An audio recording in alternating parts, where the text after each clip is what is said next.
буквально ничего не менялось. А вот талашский язык богат вот этими словами. Сыргани бабахтиса арары мэрары шай. Судьба получила рану.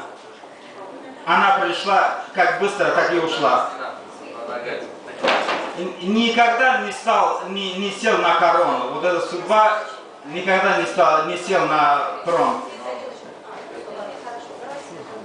И разлука пришла. Огнем плавя. О, какой же этот огонь!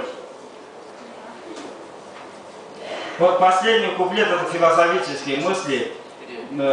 Вот на Востоке вообще-то поэты славятся. Слово скажет, а за словами скрывается многие смысл. Обратите внимание, что говорит. Дуня Аллаху рани. Мир — это не манная каша. Вот ребенок не может выдержать разлуки мамы, да? Вот тяжело. А взрослый человек без мамы, без любви может выдержать. А вот еще нужна человеческая душа, чтобы терпеть. Вот это, взрослая душа должна терпеть. Ребенок очень слаб и говорит: «Дуня Аллаху рани», это не манная каша детская. То есть человек должен терпеть все это. Вот эта пыль мировая, несправедливость, он называет мировой несправедливой пылью. То есть она, как плохо, когда пыльно, ты не можешь идти и всегда маршишь, в общем, это неудобство мира. Он называет пылью. Это несправедливо. Худжатулла шиани. Худжатулла ушел, умер.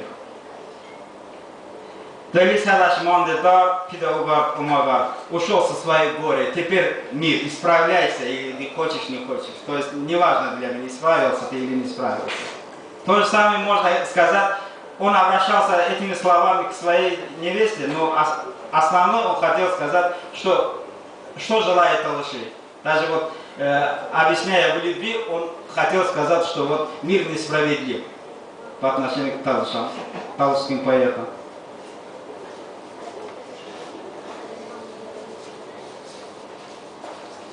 У Талашей чрезвычайно развито устное творчество.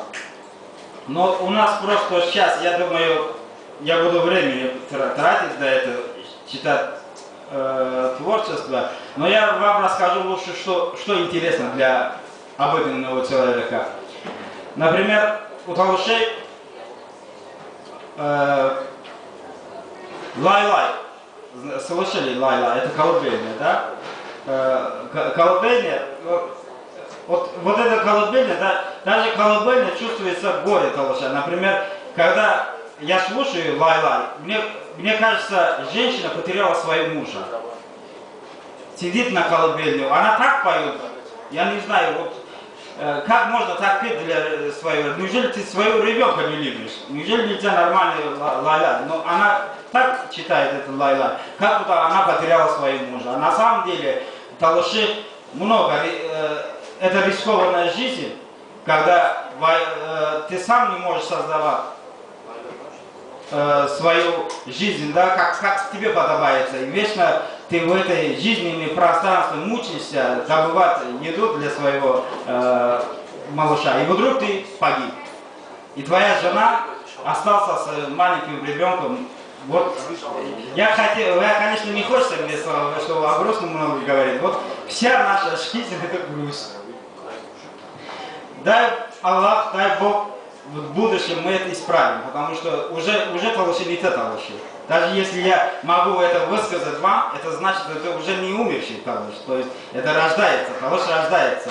Мы стараемся возрождать свою культуру.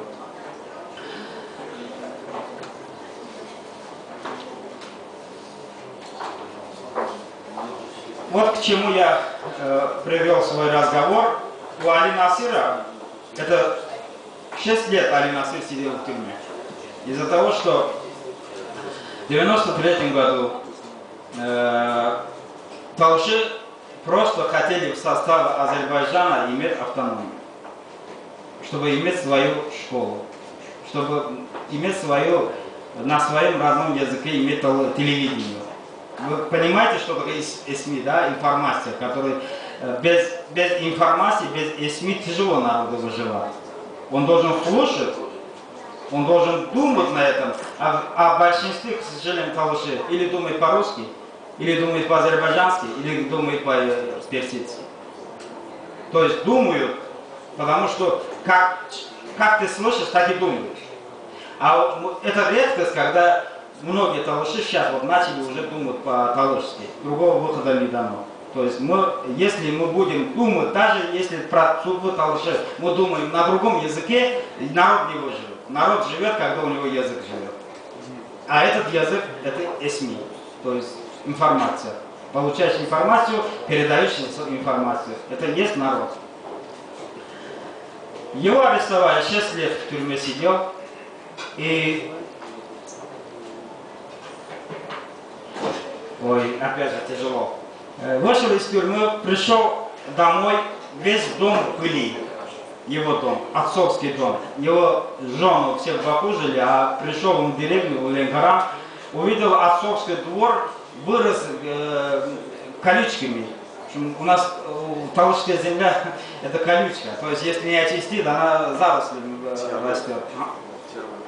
И он увидел, ему плохо стало. Он пошел в могилу встретиться с матерью, и то же самое происходит с могилой. И он сел на колени, вот эти стихи писал.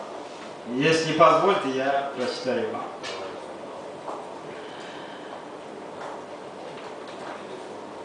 К сожалению, я не могу читать стихи наизусть, потому что именно вот так переживаю, читая эту книгу, потому что нельзя наизусть переживания говорить. Это вот мне приходится читать именно.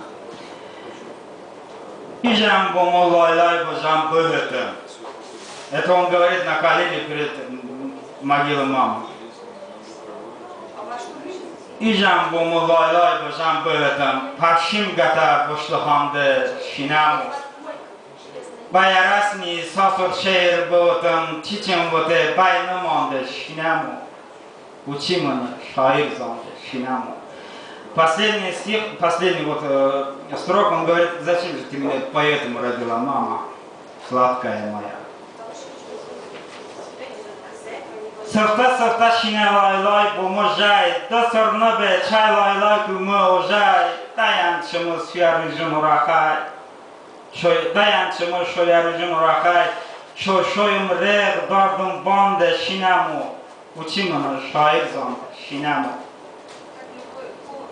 Çaşım okay yurdum vinde ranamı, oğonu be züman kardı çanamı, balaş doymuyorça tolaşı banamı, tolaş han vez umandı şinamı, учиман шаир занды шинаму. Хотелось бы вот этот куплет переводить, но перевод много времени происходит, да? Или желаете все-таки перевод слушать? Глаза открыл, всегда видел родину свою под угнетом, уснувший. Столько я настарался, не мог поднять его. О, как же плохо талышскому брату, как мне, разбудить своего старшего брата. О, как спит талыш. О, мама, зачем же ты меня родила поэтом? О чем поэт хотел сказать? Любого поэта это возбудит национальное чувство своего народа. Это не то, что поэт, это не тот, что написал стихи, чтобы народ потанцевал. Поэт для того, чтобы возбудить в душе талыша той же душу, которая у него находится. Вот Али Насир это умеет делать. Мы воспитываемся. Я когда на день рождения его говорил, что мы твоими стихами дышим, твоими стихами, наверное, умрем. То есть это такой поэт, который действительно, как сам Аллах послал его для талыша. Шеше чама баштабугун шор бедан, калазун фырти мор бедан, чему шейрун чевой барда пор бедан, толошаса бевахованды шинаму, учиманы шаир занды шинаму. Adamın bir davranında kaç TV